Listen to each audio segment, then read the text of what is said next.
I mean, the airlines are being ultra-conservative, which is probably good, but when you consider over the years the dust storms and sandstorms that they fly in, places like Bahrain, Broken Hill in Australia, tremendous amount of sand and dust in the air that people fly in. What the problem is that no one actually has the facts on this volcanic ash that's going to be very thin. It's been around the world either once or twice, and I think you'll find in years to come they'll do research and find that they were too conservative, but that's the way we want it at the moment. So you think the airports, the airlines aren't going over the top at the moment? You think they're basically making the right decision with the information they have now? Yes. I mean, to me it's interesting that they are being so conservative, especially if you remember Virgin actually flew last week, which they're not doing now. And I suppose they know if they ground their planes, the people are going to travel eventually anyway, so they're going to get the return. So why not be conservative? It might muck people up a bit. And I suppose people would rather make sure if they're flying that there's little chance they can be hurt. By the way, I think the main problem at the moment is a long-term damage to the engines. It's not something that you're likely to get in the very thin dust, complete flameouts, like, say, the British Airways flight over the volcano in Indonesia when it went right through the main plume. But the airlines don't want to do a long-term damage to their engines because that's incredibly expensive.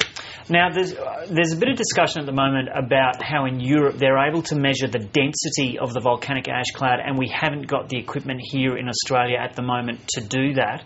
Do you know anything about that? Well, I do know that they don't have the information, and I think you'll find in years to come when the research is done, we'll find that it would have been quite safe to fly in this level of dust, this level of ash, but they don't know that because they haven't done the research. They're being conservative, which is probably understandable. Do you think we should have that technology here in Australia to definitely. be able to measure the density of these ash clouds? Absolutely, definitely. To think that in this year that you've got a volcano dust, which volcano dust has been around since the time flying started 100 years ago, and they don't actually have a way of measuring it is totally ridiculous. I suppose we've been lucky in the past that we haven't had a volcano at our latitude, and the wind, of course, flies around the world in a westerly direction in the jet stream, and it must end up here. Are you aware that there's any push on at the moment in Australia to get that sort of technology here? There definitely is. I mean, the airlines, this is affecting them, even though most people are going to fly, they'd rather continue flying. And the people just don't have the information. It's quite interesting. When you saw, people criticised, I was the previous chairman of the Civil Aviation Safety Authority, so I was asked, why didn't the CASA ground the flights? Well, it's because they don't have the information. And CASA sets a minimum safety standard. Many airlines go further than that. In the past, I've always been proud of Qantas because they're more expensive to fly with because more money is spent on safety. Now you've got airlines like Jetstar and Tiger, they're going to the absolute minimums. But it's quite interesting to see they're still happy to ground their flights.